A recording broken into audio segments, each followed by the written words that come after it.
The Royal Nightmare of Stéphanie of Belgium, the infected princess. The doctors found the sores on her body 3 months after her wedding night. They started as small red bumps on Princess Stéphanie's skin, but within weeks they turned into open wounds that leaked pus and blood. The palace physicians tried to hide them under layers of powder and silk, but everyone in the Austrian court knew the truth. The 18-year-old bride had been infected with syphilis by her own husband on their honeymoon. She had entered the Vienna palace as the most beautiful princess in Europe. Newspapers called her the Rose of Belgium when she married Crown Prince Rudolf in 1881. Her wedding dress cost more than most people earned in a lifetime. 20,000 people lined the streets to see her arrive. Now she spent her mornings watching servants burn her blood-stained bedsheets in the palace furnace. How does a teenage girl survive when her fairy tale wedding turns into a medical nightmare that will destroy her body, kill her children, and leave her watching her husband shoot himself in the head with his teenage mistress lying dead beside him? The infection started before she even knew what marriage meant. Crown Prince Rudolf had been visiting prostitutes since he was 15 years old. By the time he married Stephanie, the disease had already eaten holes in his brain. He knew exactly what he was giving her. On their wedding night in Prague, he didn't tell her about the burning sensation when he urinated or the chancre sores hidden beneath his military uniform. He just climbed on top of his virgin bride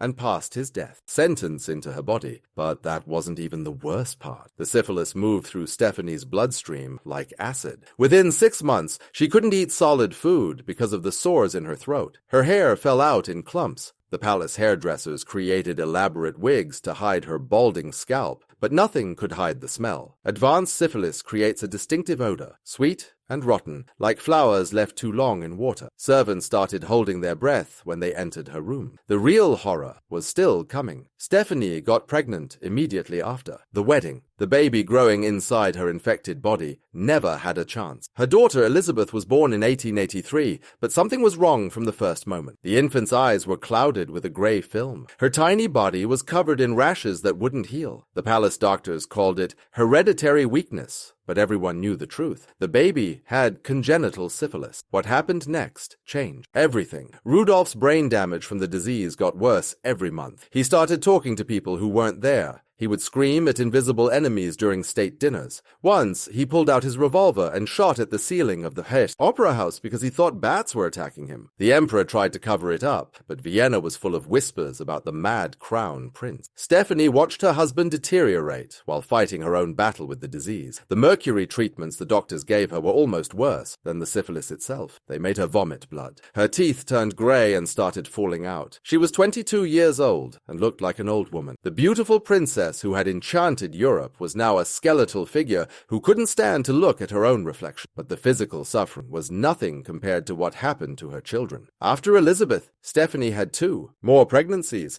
The first ended in a miscarriage at 5 months. The fetus was so deformed that the midwife fainted when she delivered it. The second pregnancy lasted 7 months. The baby boy lived for 3 hours. His spine was exposed through his back, and his skull hadn't formed properly. Stephanie held him while he died, knowing that her infected blood had killed him. The palace kept these horrors secret, but Stephanie's ladies-in-waiting wrote about them in their private letter. One described finding the princess on the floor of her bathroom, trying to cut the syphilis sores off her body with a letter opener. Another wrote about hearing her scream at night when the lesions in her bones made it feel like her skeleton was breaking apart from the inside. Rudolph's madness reached its peak in 1888. He became obsessed with death, writing long letters about how he wanted to die like a hero. He started giving away his possessions and talking about going to a better place. Stephanie tried to warn the emperor, but nobody listened to the infected princess. They thought her own illness had made her paranoid. On January 29th, 1889, Rudolph told Stephanie he was going hunting at his lodge in Meierling. He kissed their daughter Elizabeth goodbye. It was the last time Stephanie would see him alive. The next morning, servants found Rudolph's body in bed next to his. 17-year-old mistress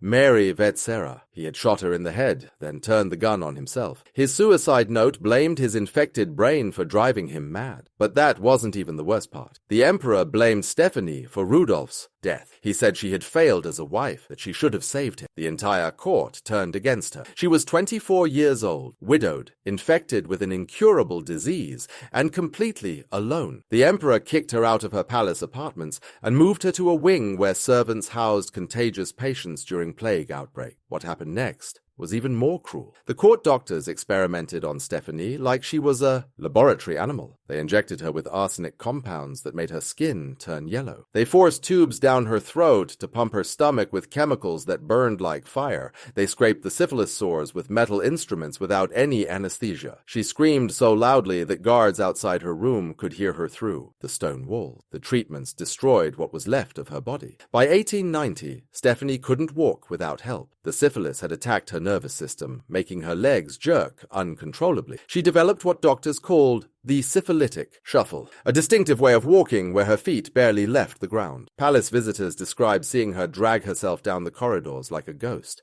Her daughter Elizabeth became her only reason to keep living, but the little girl's congenital syphilis got worse every year. By age 6, Elizabeth was blind in one eye. Her bones were so soft that they bent under her own weight. She had to wear metal braces just to sit upright. Stéphanie spent every day watching her daughter suffer from the disease she had passed to her. The Austrian court treated them both like lepers. Other royal children weren't allowed to play with Elizabeth. When they attended official functions, people would step back to avoid touching them. One Duchess was overheard saying that Stéphanie should be locked in an asylum before she infects us all. The former crown princess of Austria-Hungary had become a living reminder of royal debauchery and disease. But Stéphanie refused to give up. In 1891, she made a decision that shocked everyone. She announced she was getting married again. Her new husband was Count Elimer Lonye, a Hungarian nobleman who didn't care about her illness. The imperial family was horrified. How dare the infected princess think she deserved happiness? The emperor stripped her of her title and banned her from Austria. The wedding was nothing like her first one. No crowds lined the streets. No foreign dignitaries attended. Stéphanie wore a simple dress to hide the sores on her arms. She couldn't smile for the photographer because the mercury treatments had paralyzed part of her face. But for the first time in years, she felt human again. Moving to Hungary saved her life. Away from the toxic Austrian court, Stéphanie found doctors who treated her with compassion instead of cruelty. They couldn't cure syphilis.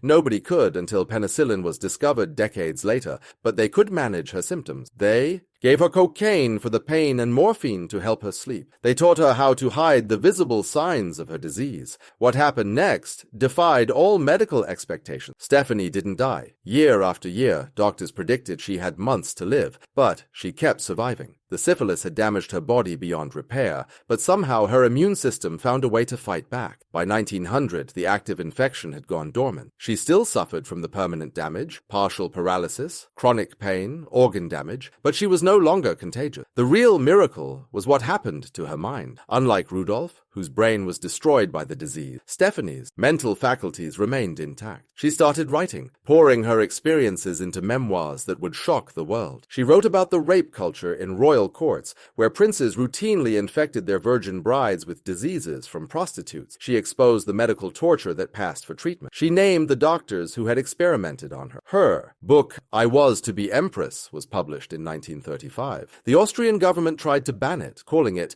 The Ravings of a Diseased Woman, but copies spread across Europe. For the first time, people read the truth about what happened inside palace walls. Stéphanie didn't sugarcoat anything. She described the pus, the blood, the screaming, the smell of rotting flesh. She told readers exactly what syphilis did to a woman's body. The establishment tried to destroy her. Newspapers called her a liar. Former courtiers published articles claiming she had exaggerated her illness. The imperial family's lawyers threatened to sue her for defamation, but Stéphanie had kept evidence. She had saved the doctor's notes describing her treatment. She had letters from ladies-in-waiting confirming her symptoms. She had her daughter's death certificate listing congenital syphilis as the cause. Elizabeth had died in 1905 at age 22. The disease had finally destroyed her nervous system, leaving her paralyzed and unable to speak. Stéphanie held her daughter's hand as she suffocated, her lungs too damaged to draw breath. The young woman, who should have been an archduchess, died in a Hungarian sanatorium, another victim of her father's infected blood. But that wasn't even the worst part. After Elizabeth's death, Stéphanie discovered that Rudolf had infected to at least 30 other women. She found their letters hidden in his old desk. Young actresses, teenage courtesans, virgin aristocrats. He had spread syphilis through Vienna's high society like a plague. Some had killed themselves when they discovered the sores. Others had been locked in asylums by their families. A few had infected their own husbands, spreading the disease even further. Stephanie spent her final years trying to help these women. She used her wealth to fund clinics that treated syphilis patients with dignity. She hired investigators to track down Rudolph's other victims and offer them medical care. She became an advocate for sex education, arguing that young women needed to know the dangers they faced in marriage beds. The medical establishment hated her for it. Doctors accused her of promoting immorality by talking about sexual diseases. Churches condemned her for suggesting that wives had the right to refuse infected husbands. Politicians said she was destroying the sanctity of marriage. But Stephanie kept speaking out. She had survived hell and wasn't afraid of anyone anymore. World War I changed everything. The Austrian Empire that had tortured her collapsed. The palaces where she had suffered became museums. The doctors who had experimented on her died in poverty. Stephanie outlived them all, watching from her Hungarian estate as the world that had rejected her burned to the ground. But the disease never left her alone. Even in dormancy, syphilis had rewritten her body's DNA. She developed tumors in her bone. Her heart struggled to pump blood through arteries scarred by decades of infection. Her liver, damaged by mercury treatments, slowly shut down. Every morning, she woke up in pain that morphine could barely touch. She spent her 70s writing letters to medical researchers, offering her body for study after death. She wanted scientists to examine what 40 years of syphilis did to human tissue. She hoped her suffering could help develop better treatment. She even corresponded with early penicillin researchers, thrilled that future generations might have a cure for the disease that had destroyed her life. The end came slowly. By 1944, Stephanie was 80 years old and bedridden. The Soviets were advancing through Hungary, and her servants fled. She spent her final months almost alone in her crumbling estate, cared for by a single, loyal nurse. Her body, ravaged by 6 decades of disease,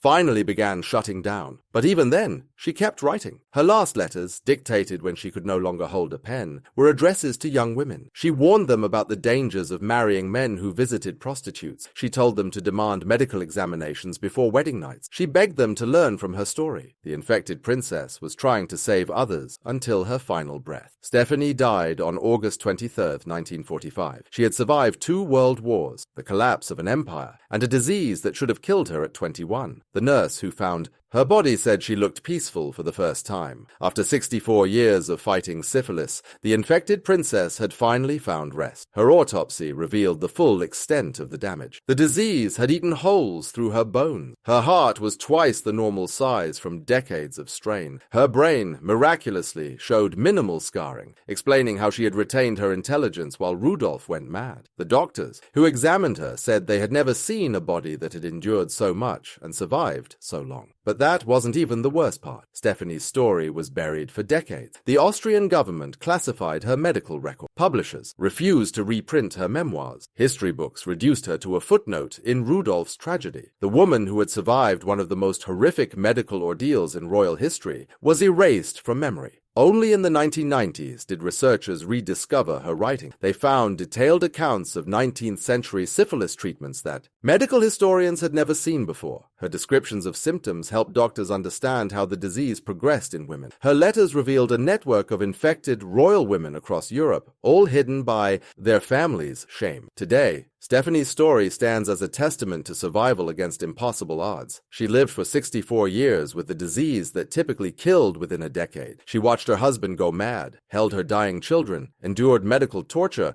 and faced social exile. But she never stopped fighting. She turned her suffering into advocacy, her pain into purpose. The infected princess who entered Vienna as a teenage bride became something much more powerful, a voice for the voiceless women destroyed by their husbands' diseases. She spoke truths that polite society wanted hidden. She named the crimes that happened in royal bedrooms. She refused to die quietly or disappear gracefully. In the end, the syphilis that was meant to be her death sentence became her greatest teacher. It showed her the cruelty hiding behind palace walls. It revealed the lies that powerful men told innocent women. It taught her that survival sometimes means becoming the monster they already think you are. Stéphanie of Belgium entered history as an infected princess. She left it as an unbreakable survivor who exposed an empire's darkest secret.